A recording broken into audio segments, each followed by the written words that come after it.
Today marks the 1-year anniversary of Spider-Man Miles Morales coming out on PlayStation 4 and 5. Or at least it is as I'm writing this, because more than likely you're watching this on a date later than that, so if that's the case, you can just pretend it's November 12th. Spider-Man came out right alongside the PS5, something I was fortunate enough to get on day one, and that's not a brag, it's just a fact. Don't hurt me, people. I managed to get it from Target at like 3 in the morning, and it was pretty stressful because my bank account actually tried to cancel my transaction thinking there was fraudulent activity on my account, which I suppose is understandable considering I don't normally spend over $500 in the AM, but that really sucked in the moment, let me tell you. If I remember correctly, I think I skipped classes that day to pick up my PS5 and play Spider-Man, but in my defense, I had the major senioritis, alright? Stay in school, kids. Because of this, Miles Morales was the first next-gen experience a lot of people had, unless you opted for Godfall instead, which, I mean, if that's the case for you, I'm sorry for your loss. But now both the PS5 and Miles Morales are a year old, making this a good time to take a look back at those things. Before we get into that, I'm going to take some time to explain where I've been, considering I haven't made a video in quite some time. If you're new here or you just don't care, you can skip ahead to the next section, but rest assured, I'll make this pretty quick. Long story short, I graduated college and got a job working for Epic Games, so I've actually been working on Fortnite over the last 5 or so months. As you could expect, that job requires a lot of computer time and creative energy, meaning YouTube videos had to take a back seat. On top of that, I created another class on how to make a first-person shooter, which is available on Skillshare and Udemy. If you're interested in how to learn game design, I'll link that down below. Over the last few months, there have been a few things I've wanted to make videos on, but by the time I have the availability to get around to it, the topic just isn't really relevant anymore. With that being said, I do plan to try and make a video once every month or every couple of weeks moving forward, and if I come up with some sort of schedule, I'll update my channel with that information. And for the record, if there is ever anything you want to see me make a video on, just let me know in the comments. With all that out of the way, let's take a look back at Spider-Man Miles Morales. As a precursor to this, Spider-Man PS4 was one of my favorite games on the last generation of consoles. Beneath all the fun gameplay, Spider-Man PS4 told a relatable story that I personally resonated with, and when I think back at it, there were only 2 things I didn't like about the original game. I thought some enemy encounters in the following DLC packs especially got a bit too ridiculous with the action. The difficulty just felt a little bit cheap, and they changed Peter Parker's face. But I mean, I liked pretty much everything else. Playing the game again now, I still agree, Peter looks too young. I definitely prefer the old face model they had, but I don't think it's as big of a deal as people made it out to be. It's just not worth getting all pissed about. Spider-Man PS4 brought out a pure enjoyment of playing video games I hadn't felt since like Uncharted 2 maybe? So when I heard Insomniac was making a Lost Legacy-esque Lion King 1.5 type of sequel, I was like, take my money, Sony. It is yours. Earlier this week, I went back and played through Miles Morales again to refresh my memory. Just like the original, I played this game quite a bit when it first came out. I completed the open world, unlocked all the suits, got all the trophies. I know, big nerd, get a life, Tim. I'm honestly a bit addicted to collecting trophies, not gonna lie. But for the sake of this video, I just wanted to hop back in and experience the story again. When Miles Morales released, it was universally liked, I would say.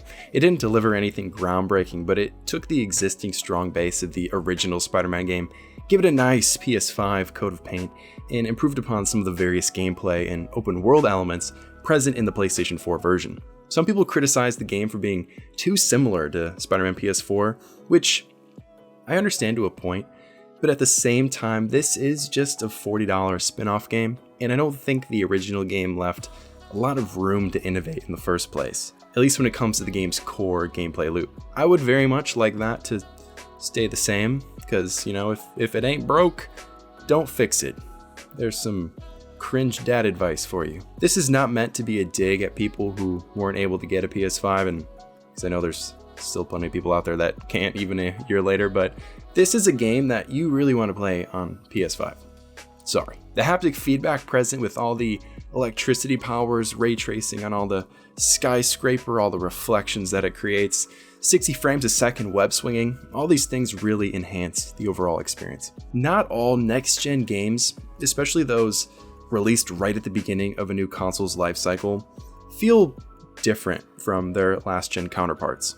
But that is not the case here. The loading is faster, the game runs smoother, plays better, feels better, looks better, the exaggerated swagger is swaggier. The console you play this on truly impacts the experience you're going to get, which is unfortunate considering the majority of people probably had to play this on PS4. And I don't know about you guys, but my PS4 runs like a jet engine now. I don't even need a furnace in the winter anymore. I just turn that bad boy on and boot up The Last of Us Part 2. Miles Morales adds a lot of cool details to try and differentiate itself from the original on PS4. Miles' swinging animations are more chaotic, stylish, and flamboyant because he doesn't really know what he's doing fully. He's more acrobatic and wild looking in combat compared to Peter. The track that plays while he's web swinging has a cool hip hop beat beneath it. These changes are subtle, but they help separate Peter from Miles. The side activities are improved here as well. They're still pretty monotonous, but this time around they're implemented through an app that Miles' friend Genki creates. I've heard some people call this idea gimmicky, but I actually really like it. I think having a SpiderMan app fits these characters and is honestly a clever and believable way to merge gameplay with story. The game is not without its faults though. No game is. The Venom powers are incredibly cool, but sometimes on higher difficulties or when fighting particular enemy types, the flow of combat really slows down. This is mostly due to the fact that Venom charges and health regen are part of the same meter.